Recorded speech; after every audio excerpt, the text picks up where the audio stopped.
Olá, tudo bem? Nesse vídeo eu vou mostrar a você 4 motivos para o sucesso da religião. Primeiro motivo: a visão de mundo religiosa é determinada pela situação da nossa infância. Em primeiro lugar, a nossa relação individual, desde a infância, com a própria religião.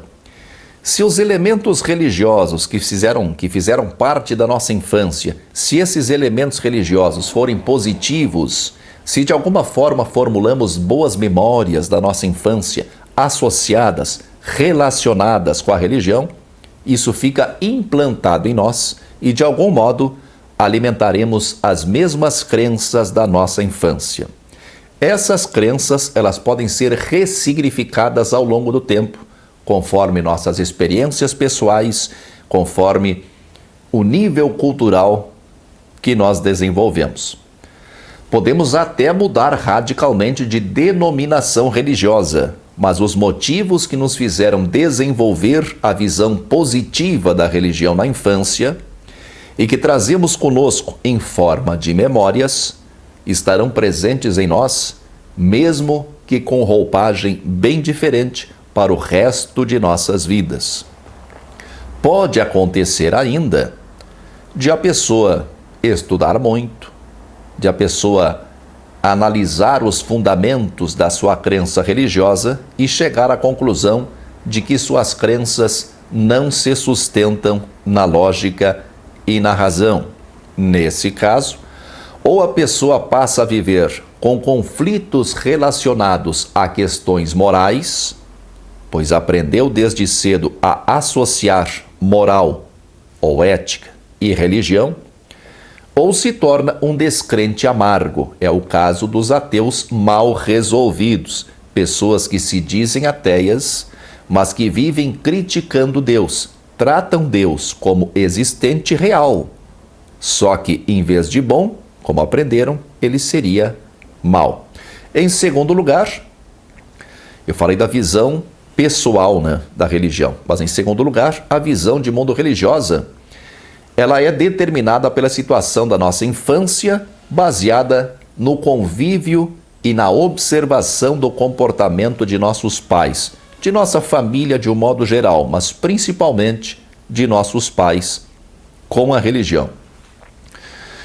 Se a família religiosa, se ela for pelo menos assim minimamente, um pouquinho harmoniosa, uma família que mantém alguma coesão, alguma união com o passar do tempo, e principalmente se os pais foram e são religiosos e nós gostamos dos pais, respeitamos, admiramos os pais, dificilmente não seguiremos o mesmo caminho.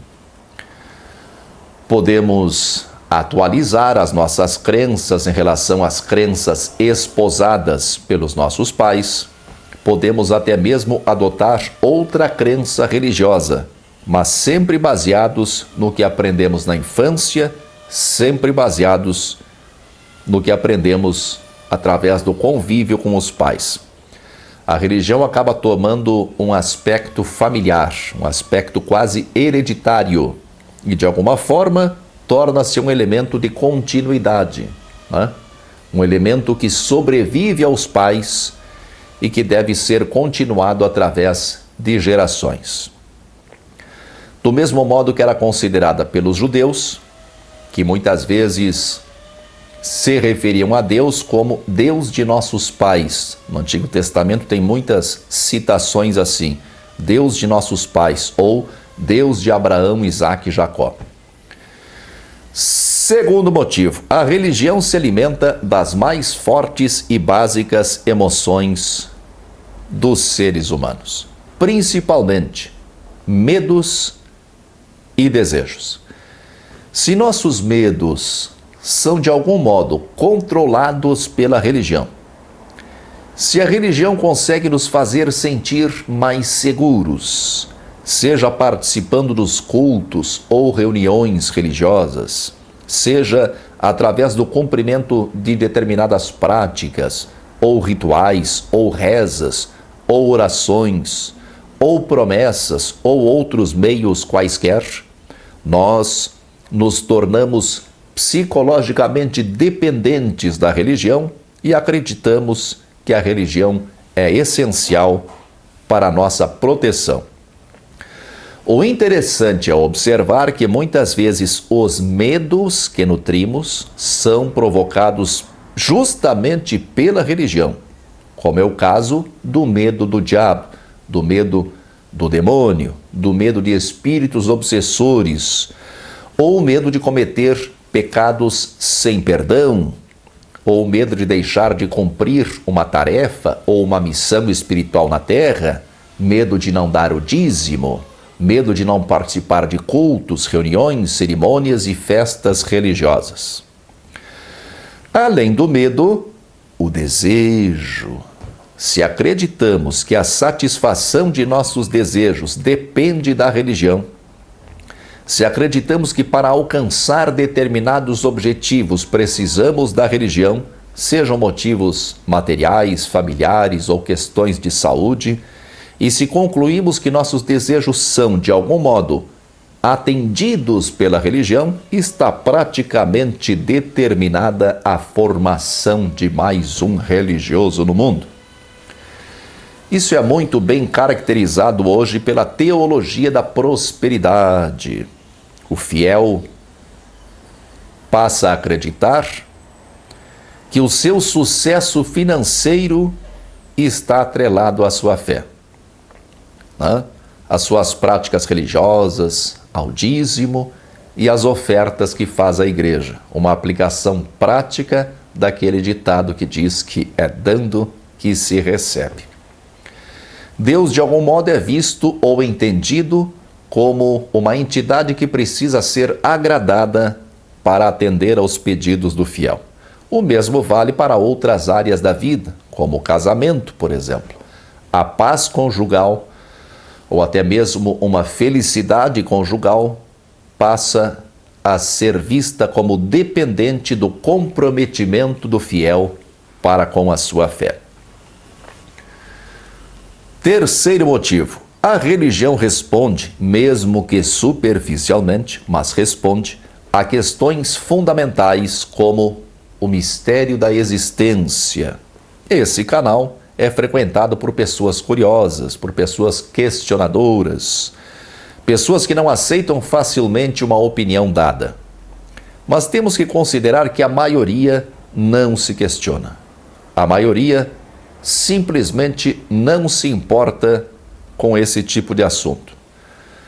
Para muita gente, para a grande maioria, a explicação inicial de que Deus criou o mundo e Deus tem um plano para nós, embora nós não saibamos de maneira alguma que plano seja esse, mas isso geralmente é o suficiente para mantê-la sossegada, mantê-la preocupando-se com coisas que considera mais urgentes.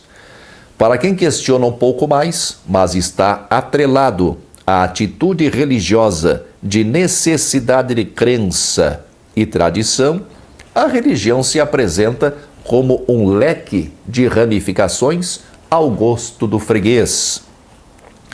Mesmo dentro de uma denominação cristã mais tradicional, é possível para quem gosta se emaranhar em estudos e análises de opiniões e teologias que, se tinham como objetivo inicial um aprofundamento e fortalecimento da crença, muitas vezes esses estudos, opiniões, teologias se tornam um novo objetivo de vida, né? Elas por si sós se tornam um novo objetivo de vida. Um objetivo que lhe ocupa o tempo, que mantém a mente focada e dá uma sensação de estar fazendo algo grandioso. E para quem não se satisfaz com as denominações cristãs tradicionais, há igrejas, seitas e agrupamentos religiosos de todos os matizes capazes de satisfazer as necessidades de crença mais extravagantes. Mais recentemente, há um novo fenômeno religioso, a religião, digamos assim, fabricada pelo próprio fiel a partir de partes extraídas dos mais diversos conjuntos de crenças. Poderíamos ver isso como uma espécie de reciclagem de material religioso formado a partir de postulados que agradem o fiel. O que lhe desagrada é deixar de lado, independentemente de fazer algum sentido ou não.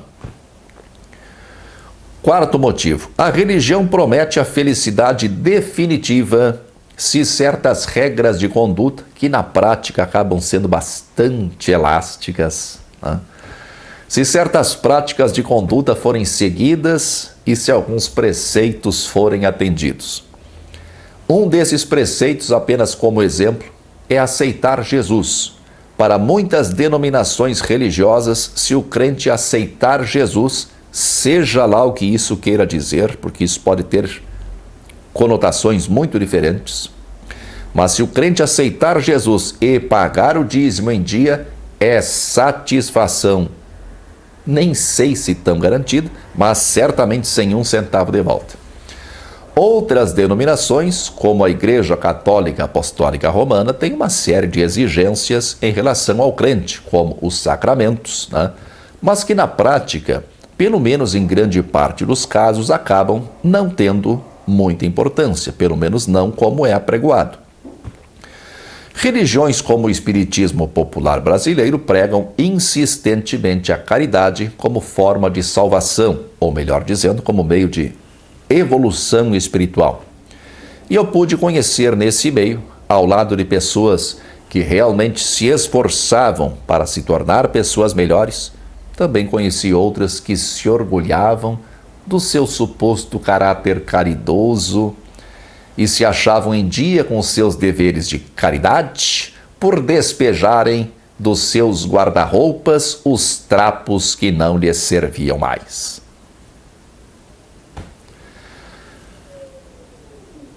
Não vou dizer nada. Esse último caso de alcançar a felicidade definitiva, se certas regras de conduta forem seguidas e se alguns preceitos forem atendidos, essa regra é muito valiosa para pessoas que, de modo geral, não são satisfeitas com as suas próprias vidas. Serve-lhes de consolo que, se a sua vida está longe de ser o que gostariam que fosse, a vida futura certamente há de compensar os seus trabalhos, as suas amarguras e os seus desgostos. São 4 pontos ou 4 fatores para o sucesso da religião. Se pelo menos 2 desses fatores forem atendidos, a pessoa se torna religiosa. É claro que existem outros motivos que poderiam ser elencados para que a pessoa seja religiosa, como, por exemplo, a necessidade de vida social. Assim como pessoas frequentam estádios de futebol, assim como pessoas vão ao cinema, há pessoas que se sentem bem dentro de um ambiente religioso, onde tem a oportunidade de socializar, né, de conviver com outras pessoas com anseios mais ou menos semelhantes. Isso pode ser mais comum ainda entre aquelas pessoas que têm algum tipo de dificuldade de se relacionar com outras, né? Dificuldades de relacionamento. No lugar religioso, nesse ambiente da religião, essas pessoas sentem-se acolhidas e superam até certo ponto as suas dificuldades. Também devemos considerar o caso de pessoas mais sensíveis, né? Pessoas que percebem no lugar religioso a emoção devocional ou a sensação de paz que supre suas carências. Mas a maioria se rende à religião por um ou mais de um dos fatores que eu elenquei, que eu citei. Esses fatores são motivos mais do que suficientes para milhões de pessoas, só no Brasil, tomando como exemplo só o Brasil, para que milhões de pessoas, né, abrirem mão de parte da sua liberdade em troca da sensação de segurança que a religião oferece, mesmo que muitas vezes essa sensação de segurança seja constantemente interrompida por ameaças de castigo, nesta vida ou depois da vida. Muita força e paz para você.